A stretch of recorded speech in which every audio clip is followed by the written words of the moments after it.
Salutations to all. இன்று இந்த healing சேனலில் கிணற்று தண்ணீரை நோய் தீர்க்கும் புனித தீர்த்தமாக மாற்றிய ஒரு சித்தரை பற்றிய பதிவினை பார்க்க இருக்கிறோம்.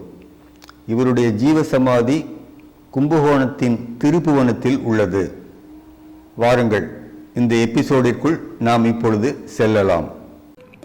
மாமரங்கள் சூழ்ந்த நீர்நிலை சின்ன சின்ன அலைகளை விலக்கியபடி குளத்திற்குள் நீராட இறங்குகிறார் ஒரு மனிதர். அவரது வலது கை தனியாக கலண்டு விழுகிறது, இடது கை மறுபுறம் போய் விழுகிறது. கால்கள் ஒவ்வொன்றும் திசைக்கு ஒன்றாய் பிரிகின்றன. கரையில் நின்ற மக்கள் அதிர்ச்சியாகி நிற்கின்றனர். இவரோ எதுவும் நடக்காதது போல சாவகாசமாக குளித்து கரை ஏறி வருகின்றார். பிரிந்து போன கழன்று விழுந்த அத்தனை உறுப்புகளும் நொடிப்பொழுதில் சேர்ந்து விட்டன. இவர் மனிதர் அல்ல, மாமனிதர், மகான் மனிதர், சித்தர், சதாசிவ சித்தர், சாம்ப சதாசிவ சித்தர், விராலிமலை சித்தர். இவரது ஜீவசமாதி மடம் கும்பகோணம் மாவட்டம் திருப்புவனத்தில் உள்ளது. அருகில் பிரம்மாண்டமான சிவன் கோயில் இருக்கிறது.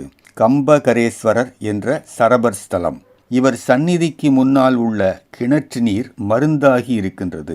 பக்தர்கள் லிட்டர் கணக்கில் இந்த தீர்த்தத்தை வீடுகளுக்கு எடுத்துச் செல்கின்றனர்.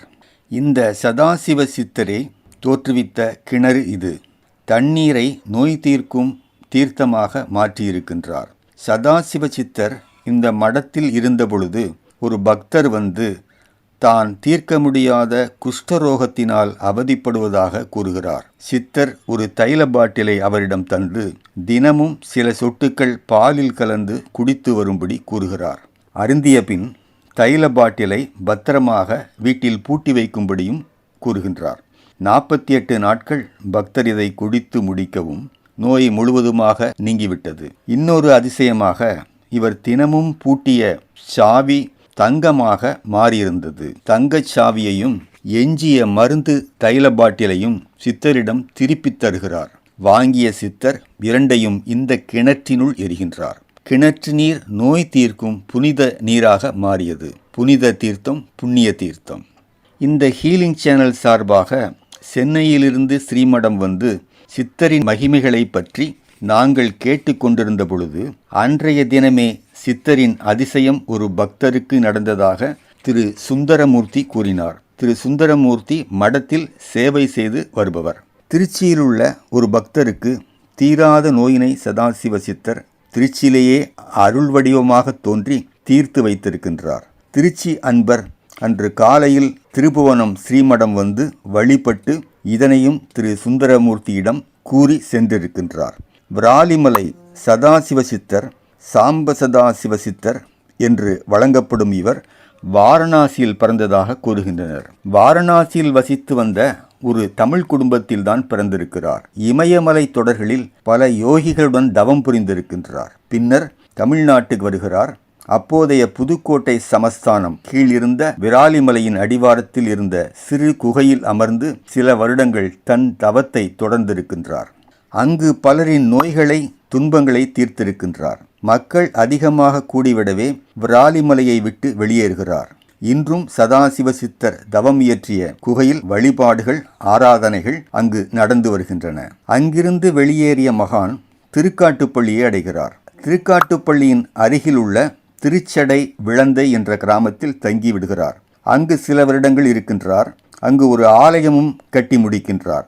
ஆலய கட்டுமான வேலையாட்களுக்கு விபூதியை எடுத்து சம்பளமாக தருகின்றார். அவர்கள் வீட்டில் சென்று பார்த்தால் விபூதி பணமாக மாறி இருக்கின்றது.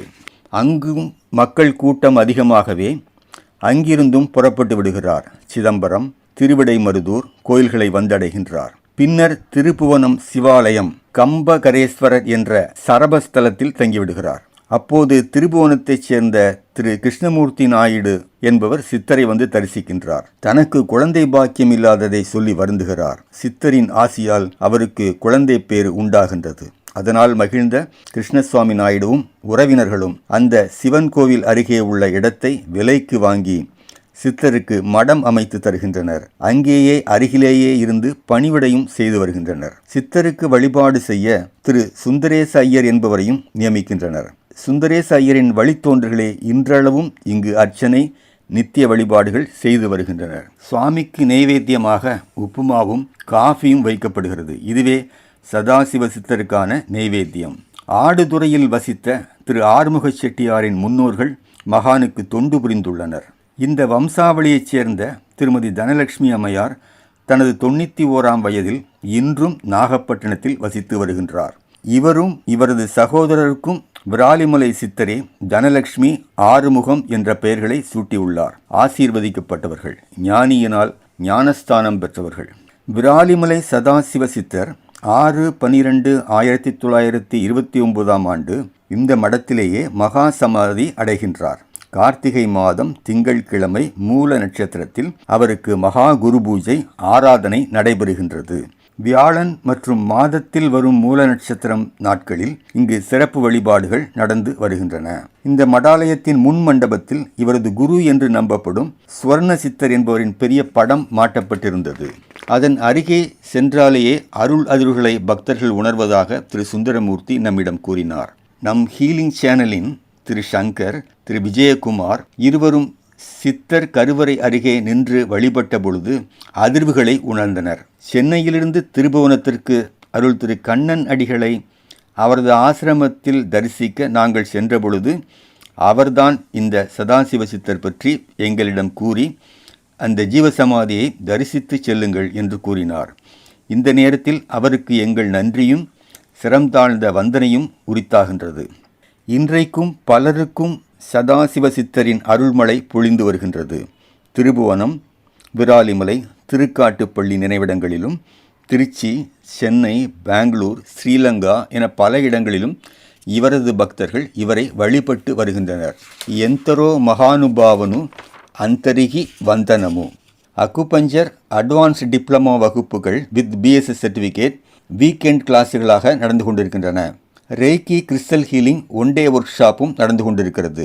கற்றுக்கொள்ளுங்கள். உங்களுக்கு நீங்களே மருத்துவராக ஆகிவிடுங்கள்.